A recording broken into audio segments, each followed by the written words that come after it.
सो hey everyone, तो आज हम बात करने वाले हैं इग्नू के ब्लॉक 3 के बारे में।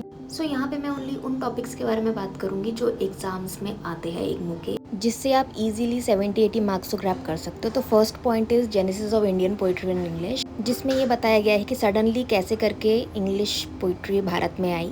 तो सबसे बड़ा पहला इन्फ्लुएंस आता है ब्रिटिश एजुकेशनल पॉलिसी की। जब ब्रिटिश सरकार थी 18th सेंचुरी में, तो उनकी वजह से ही ज़्यादातर इंडिया के जितने ज़्यादा पोइट्री लिखने वाले लोग थे वो सामने आए थे। फर्स्ट एज सरोजनी नायडू, जिनको हम भारतीय कोकिला के नेम से भी जानते हैं। इन्होंने सबसे ज़्यादा अपना कंट्रीब्यूशन दिया था cultural, political, social advancement of the nation in numerous way. अलग अलग तरीके से इन्होंने अपना कंट्रीब्यूशन दिया था, जिससे ये साबित होता है कि ये बहुत अच्छी पॉलिटिकल एंड सोशल एडवांसमेंट में। So everyone, Sarojini Naidu was born in February 13, 1879 में। She was a scientist and philosopher. आप ये पॉइंट्स याद रखना। वो एक ब्रिलियंट स्टूडेंट थी और प्रोफिशिएंट थी उर्दू बोलने में, तेलुगु बोलने में, इंग्लिश, बंगाली एंड पर्शियन बोलने में। तो ये 5-6 लैंग्वेजेस थी जो वो बोलने में बहुत ही ज़्यादा प्रोफिशिएंट थी और बहुत ईजिली इन लैंग्वेज को वो बोल पाती थी। एज आई टोल्ड यू कि वो बहुत ज़्यादा एक ब्रिलियंट स्टूडेंट भी थी।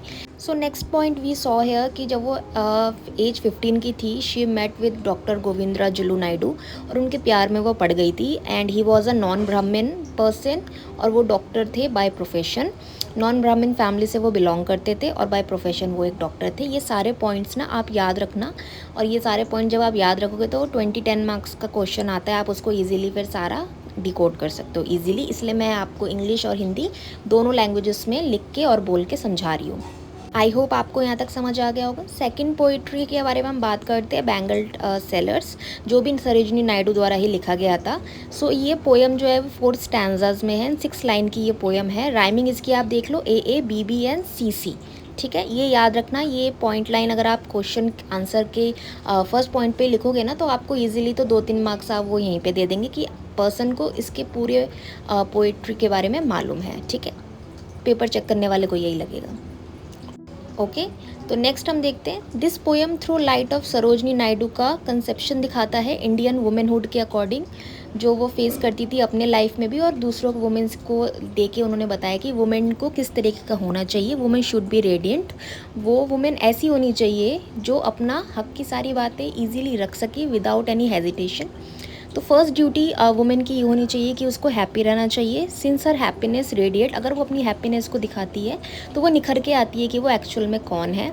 चाहे फिर वो बाद में एक डॉटर कहलाए, वाइफ कहलाए, वो उसका गोल भी होना चाहिए, लेकिन इंडियन वुमेन को हमेशा इंस्पायर होना चाहिए और एस्पायर होना चाहिए। तो हैप्पीनेस फर्स्ट प्रायोरिटी होनी चाहिए वुमेन की। ठीक है, उन्होंने ये बताने की कोशिश की है क्योंकि उनके लाइफ में उन्होंने ये चीज़ को बहुत एंड में अपनाया था। तो जब भी वो पोइट्री लिखती थी तो अपने को रख के लिखती थी। ठीक है ना, ये पॉइंट आप याद रखना। वो किसी के बारे में तो लिख ही रही हैं, बट अपने आप को उन्होंने फर्स्ट प्रायोरिटी दे रखा है। पोएम में भी उन्होंने यही बताने का कोशिश की है। तो आप ये इग्नू में पॉइंट वाइज पॉइंट आप इसको लिख सकते हो, जिसमें आप नंबर अच्छे ग्रैब कर सकते हो। तो Sarojini symbolise the her desire as a bride with a rich red colour of a her bangle. उन्होंने बैंगल, जो शादी के बाद लड़कियां चूड़ा पहनती है, उसको एज अ हार्ट से कंपेयर किया है। इसमें वो बताती है कि आफ्टर मैरिज गर्ल की जो एक स्टेटस होता है वो क्या होती है। तो मेन गर्ल को हम कैसे बता सकते हैं कि वो मैरिड है? चूड़ा पहन के।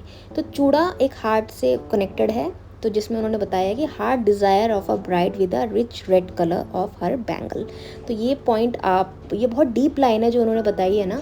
ये हर गर्लहुड के लिए एक बात मैसेज है ये, कि वो अपने आप को टीज करती है उसकी अपकमिंग मैरिज के लिए, जो उसके हार्ट से कनेक्टेड होती है with her red colour of bangle.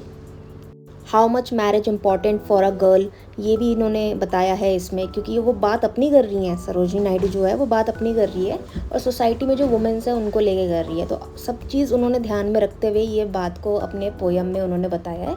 तो ये पॉइंट आप याद रखना। बाकी आप चीज़ जितनी बना के लिख सकोगे उसमें ही आपको नंबर ग्रैप हो जाता है।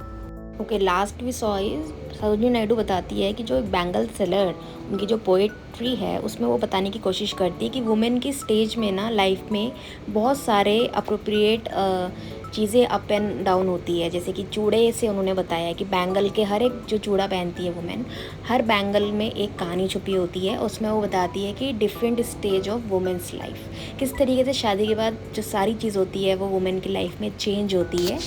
तो उसके बारे में उन्होंने ये अपने लैंग्वेज में बताने का कोशिश किया है कि women life totally change after marriage, जिसमें उन्होंने बैंगल सेलर में बताया गया है, जिसमें फर्स्ट प्रायोरिटी होनी चाहिए वुमेन की हैप्पीनेस। आई होप आपको यहाँ तक समझ में आ गया होगा। ओके तो हम यहाँ सेकंड पोइट्री के बारे में बात करने वाले हैं, the bird of time.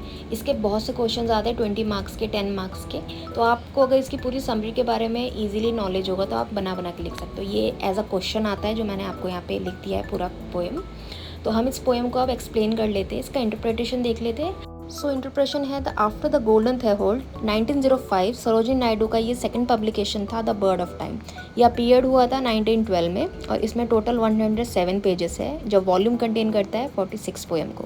Poetical term में आपको ये समझाया गया है, जिसमें mature book filled with philosophical reflection and thoughts. ठीक है, आई होप आपको यहाँ तक क्लियर हो गया होगा। बात करें अगर हम पोइटिकल टर्म्स की, तो पोइटिकल टर्म्स वो होते हैं जहाँ पे राइम स्माइली को पोएम में आपको मेटाफर का यूज़ कर करके समझाया जाता है। जिस पोएम में इमोशन सबसे ज़्यादा होते हैं उसी को कहा जाता है पोइटिकल टर्म पोएम। ठीक है, जिसमें mature book filled with philosophical reflection and thought, as I told you before. तो ये एक इस तरीके की ही पोएम है। फिलोसफिकल रिफ्लेक्शन ऑफ थॉट है तो ये आपके माइंड के साथ भी खेलता है। तो फर्स्ट स्टैंजा देख लेते हैं बर्ड ऑफ टाइम का। Has been address and ask about the subject matter of a song. Bird of time में बताया गया है, जो एड्रेस करता है subject matter of our songs के लिए, और रिप्लाई करता है the song is all about the emotion of human life.